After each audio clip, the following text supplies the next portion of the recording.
여러분들의 부동산 길라잡이 부동산 가이드 진행의 강주리입니다. 최근 독감 환자가 8년 만에 최대치를 기록을 했다고 합니다. 코로나19 팬데믹 이후에 팬데믹을 연상케 하는 유행세에 개인 건강관리의 중요성이 다시금 대두되고 있는데요. 이럴 때일수록 마스크를 착용하고 손을 깨끗하게 씻는 등 독감 예방 수칙을 지켜서 따뜻하고 건강한 겨울 보내시기 바라겠습니다. 그리고 부동산 관련해서 문의사항은 저희 부동산 가이드와 함께 해주시는 거 다들 알고 계시죠? 방송 보시다가 부동산 관련해서 고민 있으시거나 좀 해결이 잘 안 돼요. 이럴 땐 어떤 전략을 세워야 될까요? 궁금하신 분들 02-2638-3963번 서울 전화입니다. 02-2638-3963번 그리고 건당 100원의 유료 문자인 샵 3989번으로 궁금하신 내용 적어서 보내주시기 바라겠습니다. 자, 그럼 부동산 가이드 오늘도 힘차게 출발합니다.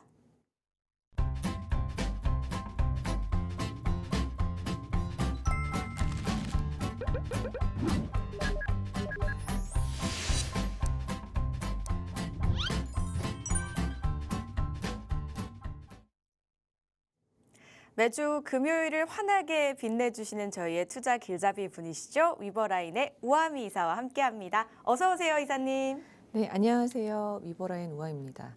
네, 2025년도에도 여러분들의 부동산 관련된 고민 상담 함께 이어가고 있습니다. 우리 24년도를 돌아보면 이 얼죽신이라는 단어가 떠오르는데요. 이 신축에 대한 그런 열망이 굉장히 컸던 한 해였던 것 같습니다.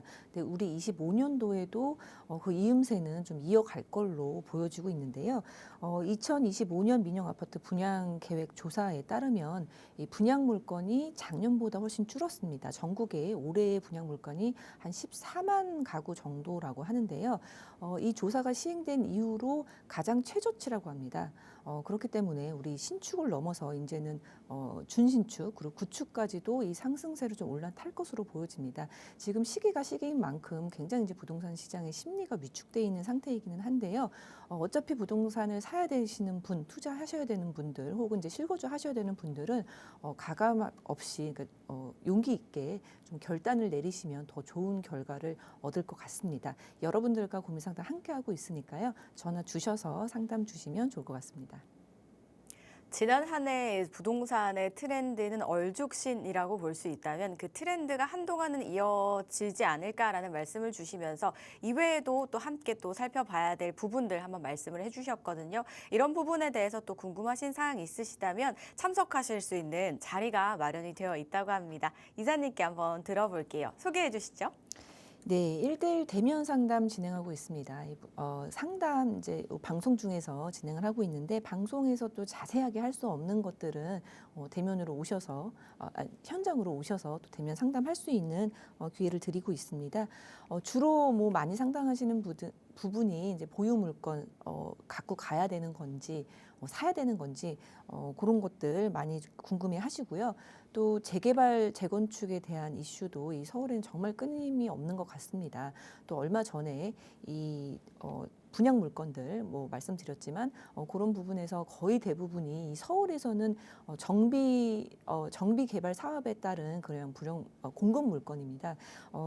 이 말은 이 서울에서는 이제 공급이 될 수 있는 방법이 재개발, 재건축이기 때문에 재개발의 이슈는 한동안 계속 이제 뜨거울 것으로 예상이 됩니다. 그래서 내가 어느 정도의 금액으로 어느 지역에 투자해야 되는지 그런 부분 상세하게 상담이 가능하니까요. 1대1 대면 상담 신청해 주시면 좋을 것 같습니다.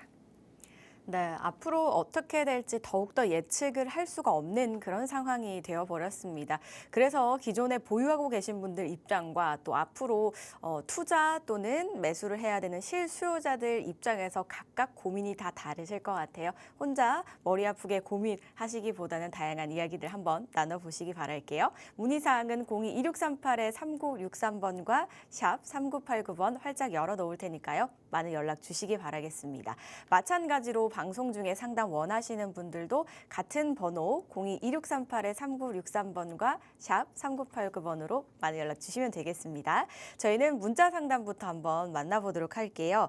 9665님께서 보내주신 문자입니다. 성내동에 있는 현대 아파트를 매수를 하려고 하는데요. 매수해도 괜찮을까요? 라고 보내주셨습니다.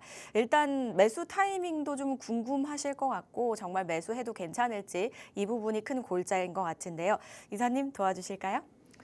네, 성내동 현대아파트를 말씀을 주셨습니다. 이 성내동 현대아파트 이제 특징을 좀 살펴보면은 277세대에 277세대고요. 이 천호역에서 이제 굉장히 가깝고 천호역에서 이제 가깝고 그리고 이제 위쪽으로는 그 천호 재정비 촉진지구가 있어서 이제 아파트가 이제 많이 이제 공급이 됐고 뭐 그런 동네에 있는 소규모 아파트입니다. 그리고 39년 차, 39년 차고요. 이 성내동 같은 경우에는 우리가 좀 특징을 살펴볼게요. 저평가가 성내동에 딱 알맞는 표현일 거라고 생각이 듭니다. 그래서 성내동은 사실 이제 잠실하고 굉장히 가까이 위치를 해 있으면서 이 성내동이 이제 이쪽에 위치를 해 있는데요. 잠실하고 굉장히 가까우면서 올림픽공원 이제 위쪽에 있으면서 이제 저평가가 되어 있기 때문에 가성비가 좋은 아파트가 있는 곳입니다. 그래서 이제 앞쪽으로 이제 삼성 아파트 이제 있고 현대 아파트 있고 그래서 이 현대 아파트랑 삼성 아파트 외에는 한양 수자인도 뭐 있기는 한데 외에는 이제 빌라들하고 그리고 이제 오피스텔들이 이제 같이 밀집이 되어 있는 그런 곳입니다. 그래서 굉장히 이제 가성비 있는 곳인데 이 성내동 현대 아파트는 일단 재건축이 지금 막 시작이 되어 있는 아파트입니다. 그래서 재건축 안전진단 처음 이제 허들이 안전진단인데 안전진단에 지금 거의가 아니라 안전진단 이제 통과한 상태이고요. 이제 완전 초기 재건축이라고 보면 되시는데 시세가 지금 20평대가 8억대이고요. 30평대가 이제 10억대 이 정도로 매물이 나와 있는 것으로 보여지는데 가격 면에 있어서는 재건축이 진행이 될 그리고 재건축이 실제로 첫 발을 내딘 그런 아파트 치고는 굉장히 저렴하기 때문에 한번 보신 걸로 이제 생각이 됩니다. 이제 문자이기 때문에 좀 상황을 나눠 살펴보면은 첫 번째로 50대 이상이시다. 그리고 실거주로 보시는 거다. 하시면 저는 매수해도 된다. 이렇게 말씀을 드리겠습니다. 그 이유에 대해서 설명을 드리면 이 천호동 현대 아파트 위쪽으로 이제 신축 아파트들이 있는데요. 신축 아파트들이 지금 매물 나와 있는 거를 보면은 한 14억에서 16억 정도. 그러니까 완전 신축은 아니고 한 2년 차에서 10년 차 이제 준신축. 그 아파트들이 14억에서 16억 정도로 형성이 되어 있는데요. 30평대가 재건축이 진행이 되는데 지금 10억 정도다 하면은 사실 50% 정도 가격이 이제 굉장히 싸게 저렴하게 형성이 되어 있는 거거든요. 그래서 저는 아직 이 기대감이 반영이 안 됐기 때문에 지금은 실거주라면은 그리고 50대라면은 사도 된다. 이렇게 말씀을 드리고 싶고요. 만약에 실거주가 아니고 순수하게 투자 목적이다. 순수하게 투자 목적이다. 혹은 실거주도 생각은 하지만 내가 20, 30대 뭐 신혼부부다. 그렇다면은 저는 이 아파트보다는 재개발 쪽에 눈을 돌리는 게 맞다라고 보여집니다. 이에 대해 설명을 드리면 일단 순수하게 투자 목적이면 좀 공격성을 갖고 있어야 되는 거는 맞긴 맞거든요. 그렇게 되면은 그렇다면은 이 재개발이 얼마나 빨리 진행이 될지 그리고 재개발이 됐을 때 이 아파트가 얼마나 오를지를 좀 생각을 해보셔야 되는데 일단 굉장히 초기 단계이기 때문에 시간이 또 오래 걸릴 거고 그리고 277세대에 거의 이제 용적률이 200% 정도 되는 그런 소규모 아파트이기 때문에 재건축 시에 이제 뭐 어느 정도 추가 분담금 이런 거를 생각해 본다면 주위에 있는 아파트의 시세만큼 간다고 생각해 보면 이 시세가 받쳐주지 않는 동네이기 때문에 이 동력이 굉장히 잃을 가능성이 많습니다. 그래서 재개발이 아주 빨리 진행되지는 않을 거라고 생각을 해본다면 투자 관점에서는 서울에 더 입지가 좋은 곳에 투자를 하면 같은 가격으로 더 빨리 수익률을 더 많이 올릴 수 있지 않을까. 그렇게 생각이 듭니다. 그래서 20, 30대고 투자 목적 20, 30대거나 아니면 순수하게 투자 목적이다 그러시면 아파트보다는 요 금액으로 재건축 요지에 뭐 마포나 용산이나 이런 쪽으로 투자하는 게 훨씬 좋은 투자 수익을 얻겠다. 이렇게 정리를 해보겠습니다. 네, 50대 이상의 뭐 실거주하시는 분이라면 매수하는 부분 찬성한다라는 말씀을 주셨고요. 만약에 뭐 20, 30대 젊거나 또 신혼부부이신데 실거주 겸 투자가 목적이시라면 여기보다는 좀 재개발 쪽에 한번 눈을 돌려보시는 것도 어떨까라는 말씀을 주셨고 그 이유에 대해서도 한번 설명을 해주셨거든요. 이 부분 참고를 해보시고 일단 공통적인 의견은 잠실과 인접이 돼 있어서 가성비가 좋은 곳이다라는 말씀해 주셨으니까 참고해 보시고 선택하시는 데 꼭 도움이 되셨으면 좋겠습니다. 계속해서 저희 다음 문자도 한번 이어가 볼게요. 1047님께서 보내주셨는데요. 2022년 3월 서초 센트럴 아이파크를 매수를 했는데 가격이 자꾸 떨어져서 고민입니다. 지금이라도 매도할까요? 라고 보내주셨거든요. 대략 3년 전에 이제 매수를 하셨는데 그동안 마음고생이 좀 있으셨던 것 같아요. 근데 앞으로는 시장 방향이 또 어떻게 될지 모르는 거잖아요, 이사님. 물론 뭐 엄청나게 급등을 하거나 뭐 급락을 하거나 이러지는 않겠지만 좀 큰 틀에서 보셔야 되지 않을까 싶기는 한데 어떻게 하시는 게 좋을까요? 네, 일단 자꾸 떨어져서 고민이라고 하셨는데 자꾸 떨어지지는 않는 것으로 보여집니다. 네, 서초 센트럴 아이파크 같은 경우에는 6년차 아파트입니다. 20년도에 입주를 시작을 했고요. 위치는 이게 세대가 소규모이기 때문에 이제 많이 막 이렇게 인기 있거나 아니면 많은 사람들이 얘기하는 그런 이렇게 회자가 되는 그런 아파트는 아닌데요. 위치를 지도로 한번 살펴보면 우리 남부터미널역하고 교대역 예, 이렇게 지금 네, 교대역이 있는 서초구, 네, 서초구에서 남부터미널 위쪽에 예, 센트럴 아이파크가 딱 나오네요. 네, 여기에 위치를 해 있는데 위치는 굉장히 좋습니다. 그리고 2020년도에 준공된 거기 때문에 준신축으로서 이제 상당히 인기가 있을 법한 그런 이제 아파트이긴 하지만 세대가 좀 작다라는 거, 세대가 318세대 정도인데 이제 300세대가 조금 넘는 그런 아파트입니다. 아마도 22년도 3월이라고 하셨는데 22년도 3월이 사실은 이제 거의 이제 모든 아파트들의 전 고점이었죠. 그래서 전 고점이기 때문에 시기적으로 좀 그때 사셔서 그렇게 느껴지실 수는 있는데 실제로 우리 이 아파트 가격 흐름을 보면요, 예, 떨어지진 않고 다시 지금 회복해 있는 상태라고 보여집니다. 그리고 이제 318세대밖에 안 되기 때문에 사실 이제 많은 세대가 있는 것보다 거래량이 적기 때문에 이 그래프로 보기는 좀 그렇지만 그래도 계속 떨어지고 있는 상태는 아니라는 거. 그러니까 내 거이기 때문에 좀 그런 기분이 드실 수도 있는데 그런 거를 감안하시면 좋을 것 같고요. 매도하지 않으시는 걸 추천드립니다. 그 이유에 대해서 좀 설명을 드릴게요. 서초 센트럴 아이파크 위치 서초동에 있으면서 서초구에 있는 서초동입니다. 근데 이제 서초구 하면은 우리 반포에 있는 뭐 원베일리라든지 아리팍 뭐 유명한 아파트들이 이제 굉장히 많으면서 재건축이 된 아파트들 평당 1억이 훌쩍 넘어서 지금 거의 2억에 육박하는 그런 아파트들로 자리매김한 그런 부촌인데요. 요 아파트들하고 비교를 하면 상당히 이제 가성비가 있다라는 거. 지금 30평대가 16억 해서 이제 뭐 18억 정도, 예, 그 정도 할 것으로 지금 생각이 되는데, 네, 18억 정도, 예, 18억 정도 하는 것으로 보여집니다. 네, 근데 우리 일단 아파트 투자할 때 보는 것들이 있어요. 뭐 시기. 지금 사도 되나요? 지금 질문하는 거 보면은 지금 사도 되나요? 지금 사면 너무 오른 거 아닌가요? 뭐 언제 떨어질 것 같은데요? 뭐 이 시기 굉장히 많이 물어보십니다. 시기도 중요하고요. 그리고 입지도 중요합니다. 그리고 중요한 게 이제 대규모, 네, 대단지인지 아니면 아파트 군락을 잃어서 편의시설이 좋은지, 네, 편의시설도 보고요. 학군도 보죠.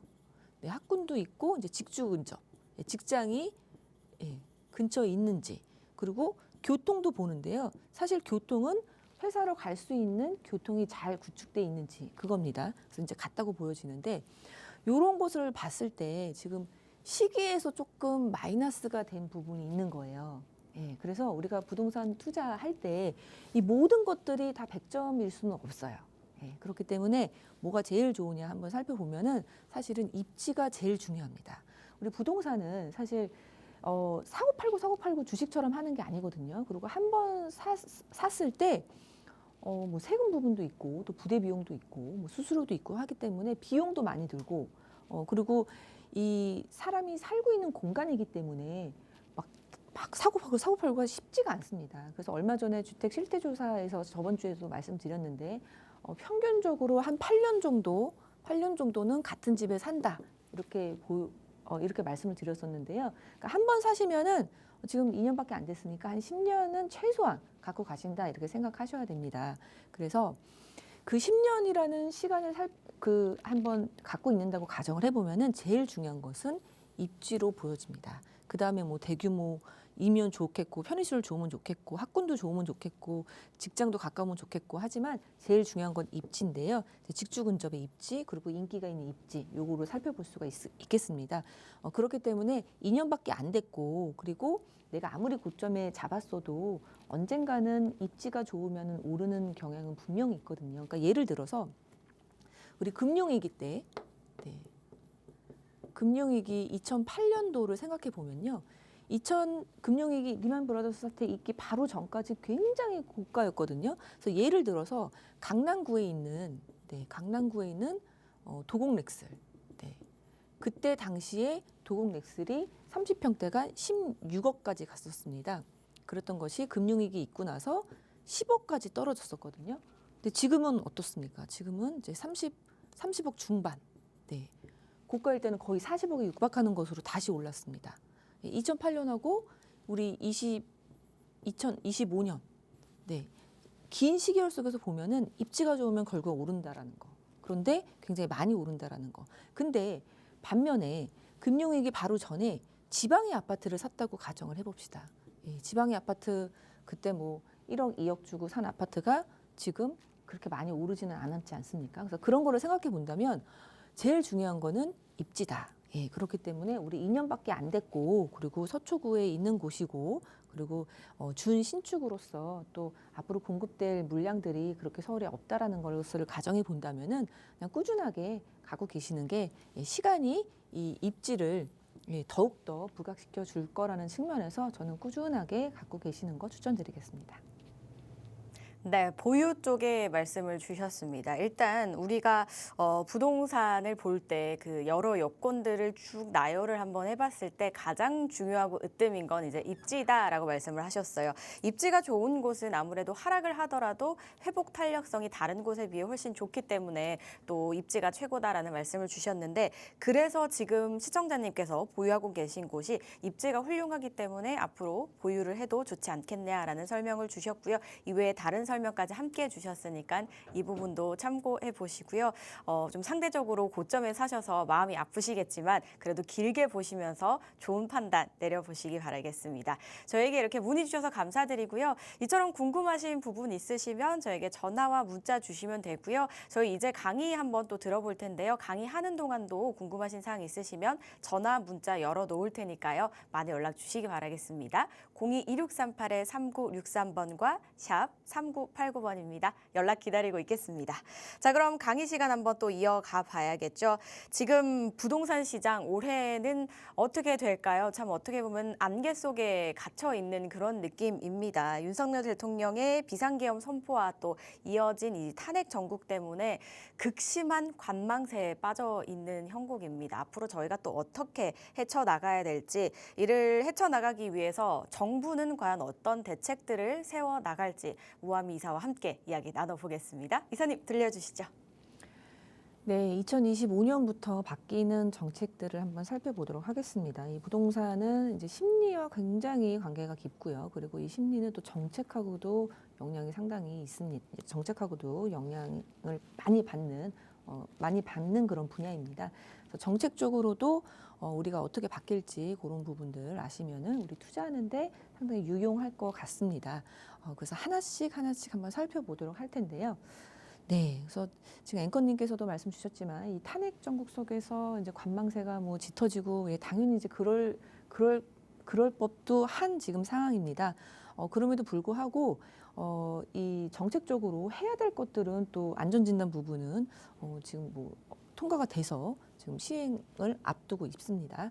30년 이상 아파트 재건축 완화 중에 하나인데요. 안전진단 없이 이 재건축을 진행할 수 있습니다. 준공이 30년이 되면 안전진단 없이 가능한데요. 올해 6월부터 시행입니다. 예전에는 이제 재건축을 하려고 하면 안전진단이 이제 큰 허들이었습니다. 그래서 안전진단부터 시작을 해서 추진위를 설립하고 조합 설립을 하면서 이제 시작이 되는 거였는데 이제는 안전진단 없이 일단 착수할 수 있습니다. 착수를 먼저 할 수 있기 때문에 3년 정도는 뭐 결과적으로 보면 단축이 될 예정으로 보여지고요. 그렇다고 해서 안전진단이 아예 없어진 건 아닙니다. 그래서 안전진단 없이도 착수를 할 수 있고 조합도 설립을 할 수 있는데 사업 시행 인가 전에는 안전진단을 받아야 된다라는 것이 골자입니다. 그렇기 때문에 일단은 시작할 수 있다라는 것. 네, 일단 굉장히 재건축 그 필드에서는 굉장히 이제 호재라고 볼 수 있습니다. 네, 그리고 우리 다주택자를 굉장히 많이 규제를 했기 때문에 이 주택 시장에서도 이제 좀 비활성되는 그런 부분이 있었었는데 인구 감소 지역, 그러니까 특히나 비활성이 된 인구 감소 지역이나 비수도권의 미분양 주택에 대해서는 해당 주택을 구입할 때는 이제 주택수 산정에서 빼주는 것으로 진행이 됩니다. 그래서 1주택자가 인구 감소 혹은 비수도권 미분양 주택을 구입할 경우에는 1세대 1주택 특례를 적용한다라는 게 내용입니다.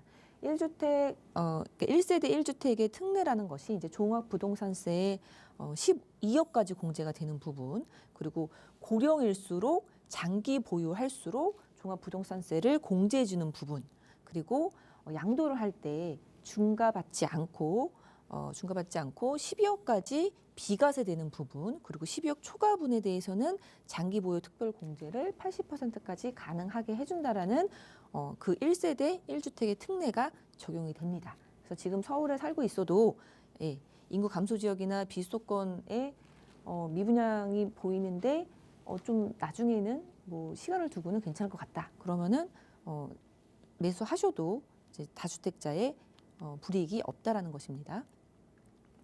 네, 다음은 상생임대인 제도 연장입니다. 네, 상생임대인 제도 연장. 당초에는 작년 말까지였고요. 26년 말까지 연장 예정입니다. 상생임대인 제도 약간 생소할 수 있는데요. 21년도에 이제 생긴 그런 임대인이 전세금을 많이 올리지 않을 경우에 혜택을 주는 그런 부분인데요. 내용은 일단 조건은 임대료 5% 상한을 유지해야 됩니다.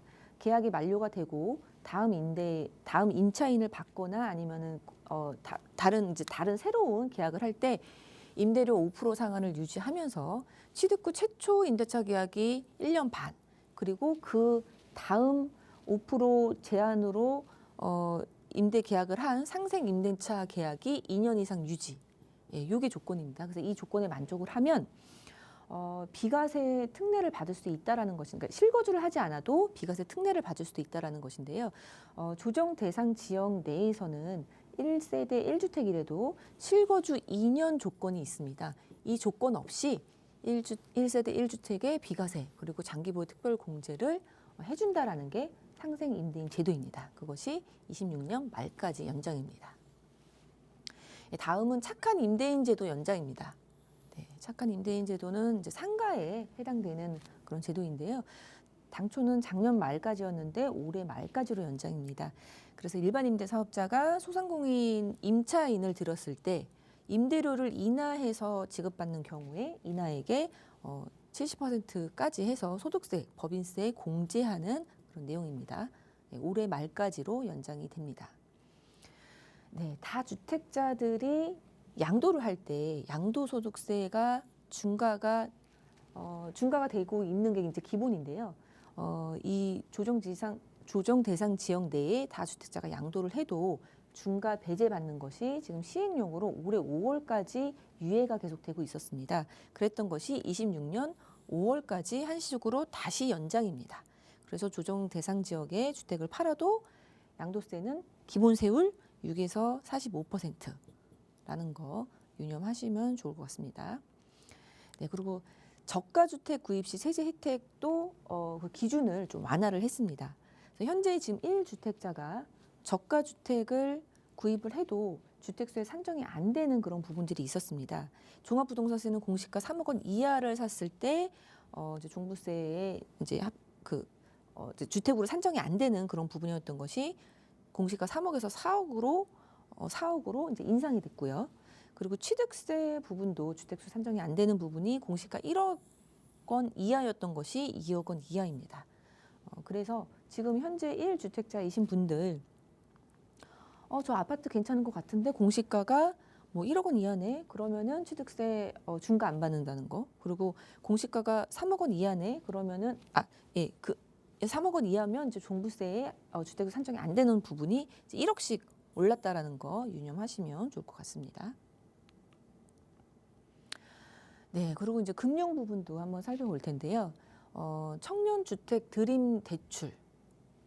네, 청년주택 드림 대출인데요. 저금리로 대출을 해줍니다. 그래서 주택 구입 시 그리고 전세자금 대출 시 저금리로 해주는데 연소득 7천만 원 이하의 무주택자 청년들에게 해주는데요. 연으로 최저로 2.2%의 금리. 네, 그리고 청약 분양가의 80%까지 한도도 굉장히 높다라는 거 유념하시면 좋을 것 같습니다.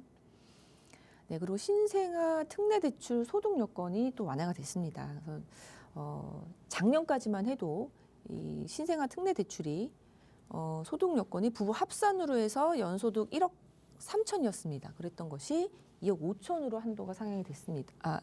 그 요건이 완화가 됐습니다. 그래서 부부 합산 소득 2억 5천만 원 이하는 신생아 특례 대출을 받을 수 있다라는 거 알고 계시면 좋을 것 같고요. 그리고 또 지금 현재 대출 기간 내에 있는 그런 부부에서 신생아 출산 시에도 금리 우대가 적용이 되는데 우대폭이 0.4%까지 확대 적용이 됩니다. 네, 그리고 우리 비아파트, 비아파트 이제 활성화를 위해서 나온 건데요. 단독이나 다가구 주택 그리고 연립 같은 그런 비아파트를 이제 구매했을 때, 그래서 비아파트로 1주택자다 하면은 청약 시에는 무주택으로 간주가 됩니다. 그래서 조건이 있는데요. 공시가는 수도권에 5억, 그리고 지방은 3억 이하여야 되고요. 면적은 85제곱미터 이하면 가능합니다. 그래서 사실 이 비아파트 부분은 우리 처음에 뭐 사회에 나와서 이제 출가를 해서 아파트로 가기 위한 그런 주거 사다리 역할을 했던 부분들이 있었는데 또 청약의 주택수에 산정됨으로써 이제 회피하는 것들이 많았었는데요. 이번에 이제 공시가 수도권 5억 정도로 올렸으니 거의 이제 대부분의 빌라들은 뭐 투룸, 쓰리룸 거의 대부분의 빌라들이 이제 해당이 된다고 보여집니다. 그래서 빌라가 주거 사다리 역할을 좀 원활하게 할 수 있게끔 하는 그런 정책이 시행이 되고 있습니다. 네, 주택 청약 종합 저축 가입자의 소득 공제 혜택이 확대됩니다.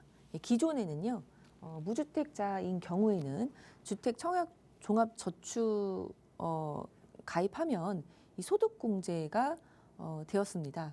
그래서 납입액의 40% 한도 연 300만 원까지 공제가 적용이 됐었는데요. 기존에는 이제 무주택자만 그렇다면은 올해부터는 배우자까지 확대입니다. 그래서 세대주뿐만 아니라 세대원까지도 연소득 7천만 원 이하의 무주택자는 소득 공제를 받을 수 있겠습니다. 네, 그리고 7월부터 올해 7월부터 뭐 수영장, 헬스장, 체육시설 이용료에 대해서 카드 소득공제 적용도 확대가 되고 있습니다. 총 금액 7천만 원 이하의 소득공제를 30%. 네. 그리고 예금자 보호 한도도 상향이 됩니다.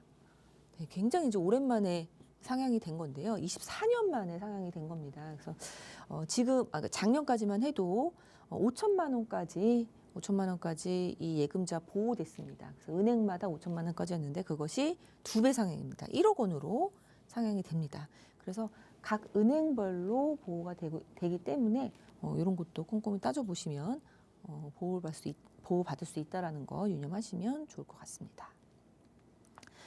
네, 그리고 2024년 최저임금이 이제 2025년 되고 나서 또 증가를 했는데요.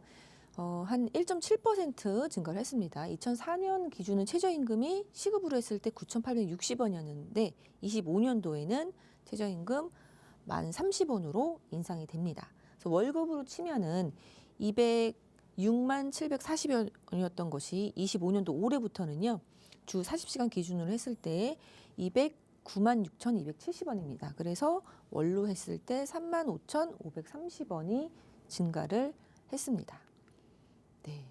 그래서 최저임금 그래서 뭐 지금 소상공인 같은 경우에는 뭐 직원을 잘 안 쓰고 이제 본인이 직접 하시는 경우들도 많은데 하여튼 올해 또 인상이 됐다라는 거 알려드립니다.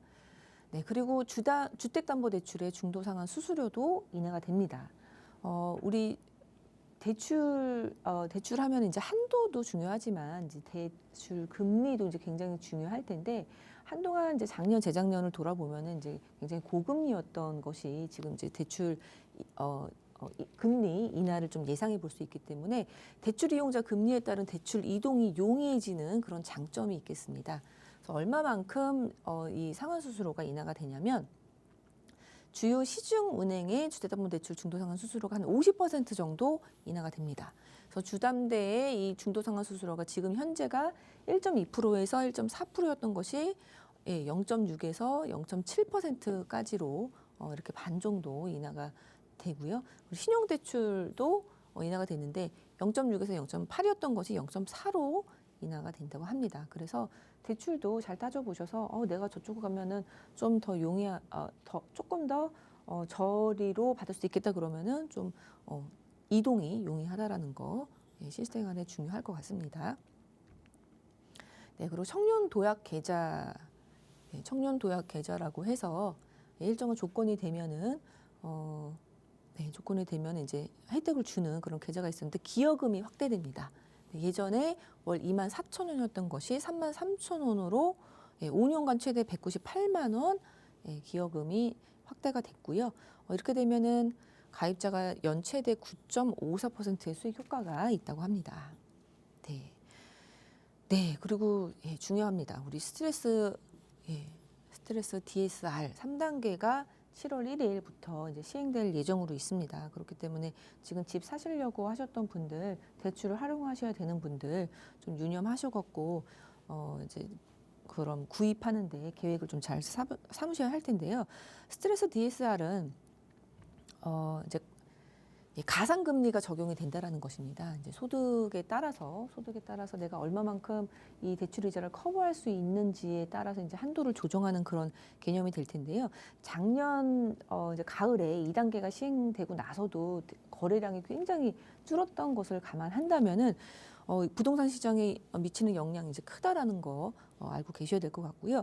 2단계 때보다 가상금리가 최소 1.5%포인트가 높아집니다. 그렇기 때문에 금리가 높아지기 때문에 월 내가 이제 커버해야 되는 금액이 높아지는 거기 때문에 이제 그 한도가 굉장히 줄어들 거라고 예상이 되는데요.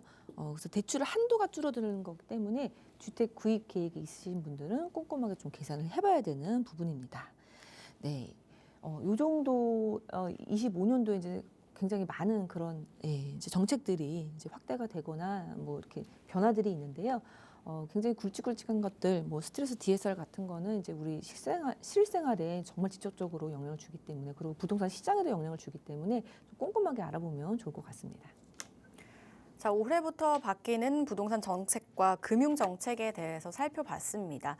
30년 이상 재건축 아파트 제한 완화 부분도 있었고요. 이외에도 뭐 연장되는 제도 등 굉장히 여러 부분이 있었습니다. 그리고 금융 부분에서 보시면 뭐 대출 규제가 타이트해지는 만큼 또 중요하게 살펴보시는 분들이 굉장히 많으셨을 것 같아요. 청년이나 신생아 대출 외에도 세제 혜택 등 여러 제도들이 바뀌거나 생기니까 앞으로 또 투자하시는 분들은 나에게 어떤 제도가 적용이 되는지 잘 살펴보시고 활용 방법에 대해서도 고민해 보셔야 될 것 같은데 이 중에서 굉장히 또 실생활에 크게 영향을 미치는 원하시는 게 방금 강조해 주셨던 DSR 3단계, 스트레스 DSR 3단계입니다. 지난해 이제 2단계가 시행이 됐고 이제 올 7월부터 3단계가 시행이 될 예정인데 가산금리 적용이 되면 나는 어떻게 부동산 전략을 짜야 할까 좀 골머리 아프신 분들도 계실 수 있을 것 같아요. 그래서 그런 분들을 위한 자리가 마련이 되어 있다고 해서 한번 설명을 해드리도록 하겠습니다. 효창공원 압력 인근에서 진행이 됩니다. 지금 주제가 1부, 2부로 나가고 있는데요. 이외에도 부동산 전략 관련해서 궁금하신 모든 부분들 궁금증 해결해 보시고 다양한 이야기도 나눠보실 수 있으니까요. 참석해 보시면 좋을 텐데요. 문의사항은요. 02-2638-3963번과 샵 3989번으로 연락 주시면 되겠습니다. 자, 그리고 또 얘도 궁금하신 사항, 방송 중에 상담 원하시는 분들 02-2638-3963번과 샵 3989번 역시나 계속해서 열려 있으니까요. 많이 연락 주시기 바랄게요. 자, 이렇게 저희는 강의 마무리해 보도록 하고요. 문자 상담으로 이어가 보겠습니다. 8547님께서 보내주셨는데요. 작년에 마포구 재개발 빌라를 매수를 했습니다. 전세 끼고 현금으로 4억 정도 투자를 했는데 소액이라면 소액이지만 정권이 바뀌게 되면 물리게 되지 않을까 고민이 많습니다. 이렇게 어지러운 시국에 팔아야 하나 고민이 됩니다. 라고 보내주셨습니다. 마포구 재개발 잘 되면 되게 좋겠다라는 생각이 들기는 하는데요. 이게 실질적인 입장에서는 어떻게 볼 수 있을까요, 이사님? 네, 아마도 알고 계신데 그냥 한번 마음의 위안을 삼으려고 저는 문자를 주신 것 같습니다. 마포에 재개발하면 네, 이제 우리 요 지금 파란 부분이 이제 재개발 진행되고 있는 부분이라고 생각을 해볼 수 있는데요.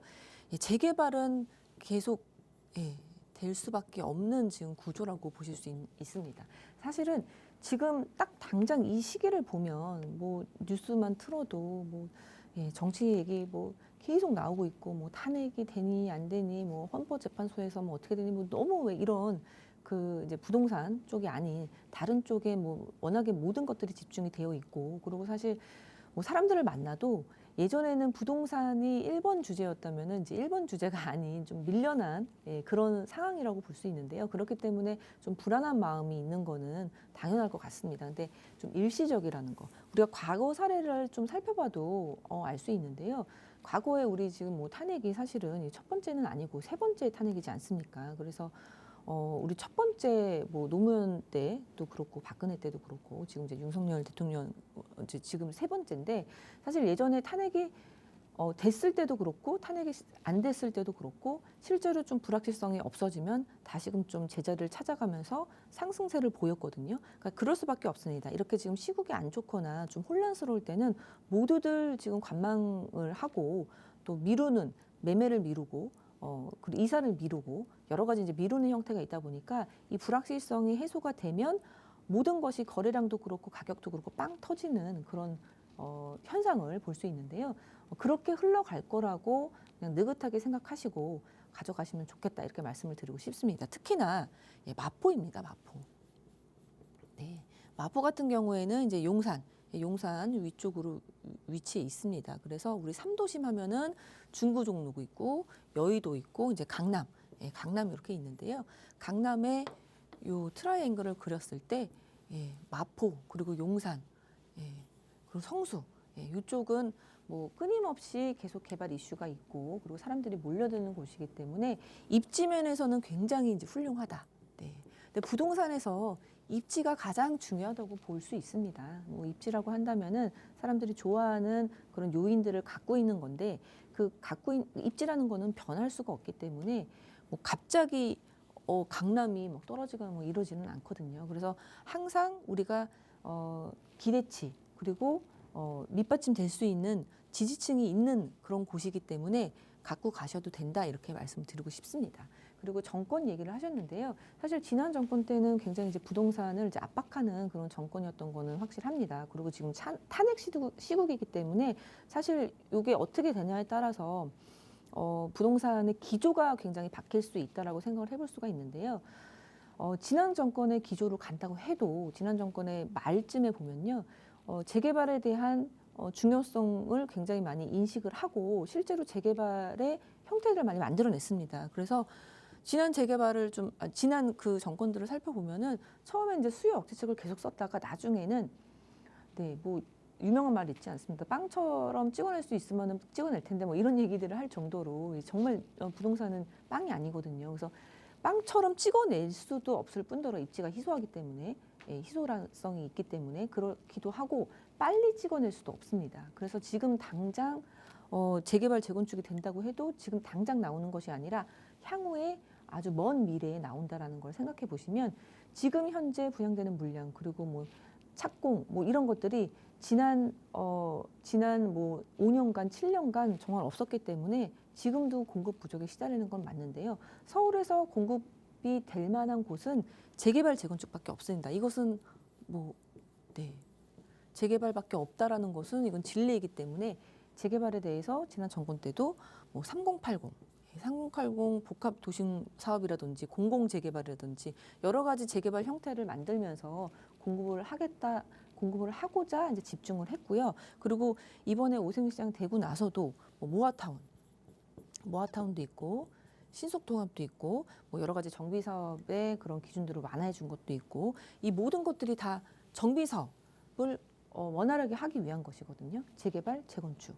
그래서 서울에 공급을 하겠다라는 의지가 굉장히 있는 그런 서울이기 때문에 정권이 바뀐다고 해서 갑자기 바뀔 일은 없을 것 같습니다. 특히나 마포라는 곳은 여러 사람들의 이목이 집중이 되고 인기가 있는 곳이기 때문에 결국에는 입지 측면에 있어서 이게 느리게 되건 빨리 되건 느리게 돼도 그만큼 기대감이 있기 때문에 상승할 수 있는 여력은 충분하거든요. 그래서 마음 푹 놓으시고 그리고 작년에 사셨다고 하면요. 부동산은 사고 팔고 하는 게 아닙니다. 바로바로. 그래서 한 5년 이상은 좀 바라보시고 그때 한번 다시 전화를 주시면 어떨까 싶습니다.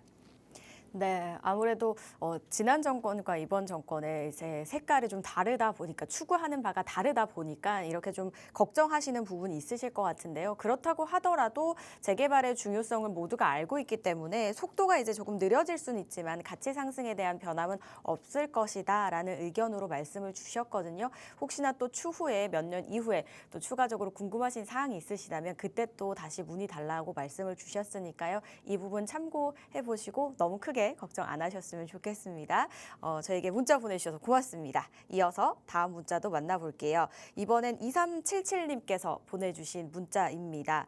월계동에 롯데캐슬 루나를 보유를 하고 있는데 매도 타이밍이 궁금합니다. 라고 보내주셨어요.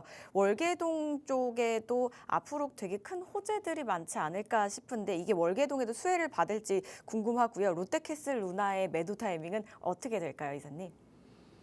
네, 롯데캐슬 루나 월계동 말씀 주셨습니다. 지금 월계동 핫하죠. 네, 월계동 핫한데요.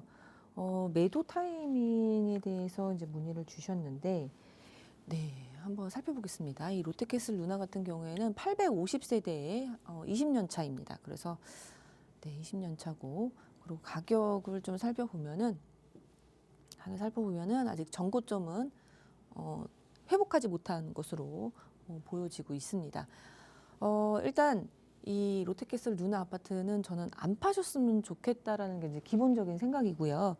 지금 요 장이동 그리고 월계동 일대가 장이동과 월계동 일대가 굉장한 그런 월계동 일대가 굉장한 호재 속에 있다고 보시면 됩니다. 네. 우리 이제 루나 아파트가 이쪽에 위치를 해 있고요. 이게 동북선입니다. 그래서 동북선이 지금 공사 중에 있는데 이제 25년 됐으니까 내년 내에 지금 완공 목표이긴 한데 완공 목표로 진행이 되고 있고 개발 호재가 이제 워낙에 많기 때문에 저는 웬만하면은 팔지 않으시는 걸로 좀 말씀을 드리고 있습니다. 그리고 이제 강운대 역세권 개발이 있습니다. 첫 번째는 이제 동북선이 있고요. 동북선 그리고 이제 두 번째는 강운대 역세권. 그리고 세 번째는 장이 뉴타운. 이렇게 세 가지 지금 개발 호재가 이제 아주 강력한 것들이 있는데 이 세 가지가 이제 너무 좋은 호재이기 때문에 저는 계속 갖고 갔으면 좋겠다 정리를 해드리는데 이유에 대해서 설명을 드리겠습니다. 일단 동북선은요. 우리 아파트를 고를 때 굉장히 중요하게 생각하는 게 일자리입니다. 그래서 양질의 일자리가 많이 몰려 있는 곳이 가격 상승세가 좋다라는 건 이제 누구나 알 수 있는데요. 그거랑 연계되는 것이 이제 교통입니다. 그 일자리까지 갈 수 있는 교통이 잘 형성이 되면 이제 굉장히 이제 좋은 호재로 작용할 수 있고 가격 상승하는데 굉장히 좋은 요건이 됩니다. 근데 이 동북선은 이 서울의 이 동부권에서 약간 베드타운 역할을 하면서 전철이 조금 이제 뭐 좋지 않았던 그런 부분들을 지나가면서 왕십리를 갑니다. 그래서 왕십리에 이제 바로 강남을 갈 수 있는 호선이기 때문에 그리고 뭐 6호선, 2호선, 강남 그 분당선 이렇게 해서 굉장히 서울의 주요 이제 그런 지점까지 도달할 수 있는 중요한 그런 브릿지 역할을 하기 때문에 동북선 굉장히 좋은 호재라고 볼 수 있고요. 두 번째는 이제 강운대 역세권 개발인데요.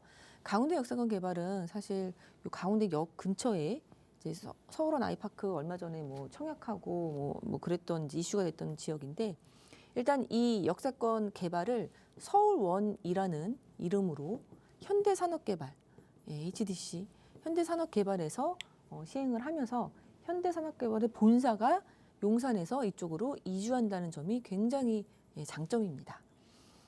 서울의 동부권은 이제 약간 베드타운 이미지인데 자족의 기능을 할 수 있는 기회가 생겼다라는 것입니다.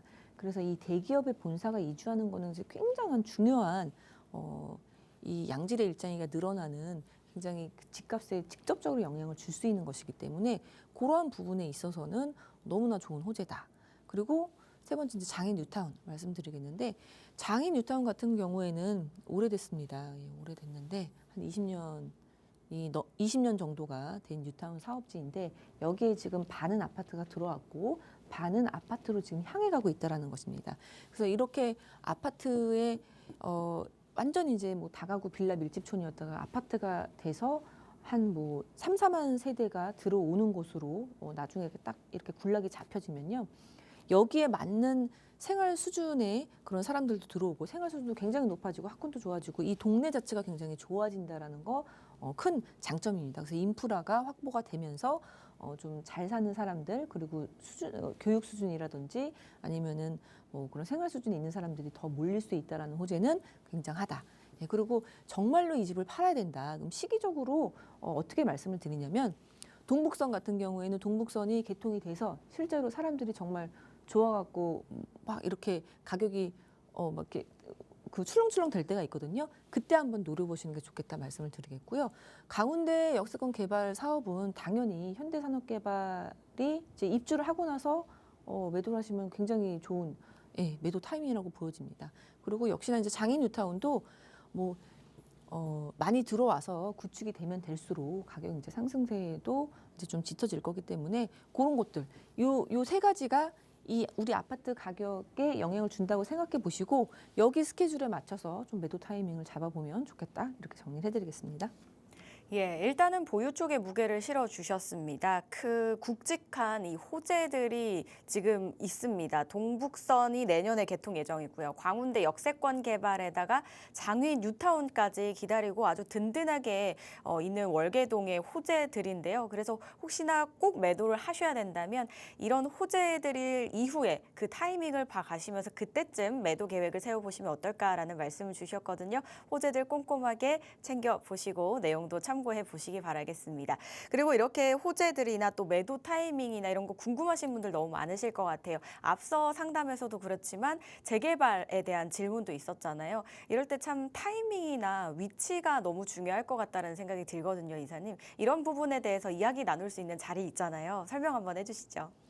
네, 1대1 대면 상담 진행하고 있습니다. 방송에서 자세하게 못하는 얘기들 직접 저희 사무실 방문하시면 가능합니다. 그래서 재개발 어떻게 투자해야 되는지, 얼마로 어디에 투자하는 게 가장 좋을지 그러한 부분들 많이 문의를 주시고 계신데요. 네, 예약하시고 오시면 좋을 것 같습니다. 네, 궁금하신 사항이나 문의사항 있으시다면 02-2638-3963번과 샵 3989번, 건당 100원의 유료 문자입니다. 내용 적어서 보내주시기 바랄게요. 자, 저희가 준비한 소식은 여기까지입니다. 저희 방송에서 제공하는 정보는 투자 판단에 대한 조언일 뿐 해당 부동산의 가치, 상승과 하락을 보장하지 않는다는 점 기억해 주시기 바랄게요. 여러분 따뜻하고 행복한 주말 보내시고요. 저희는 다음 주 월요일 오후 3시에 다시 찾아뵐게요. 시청해 주신 여러분 고맙습니다.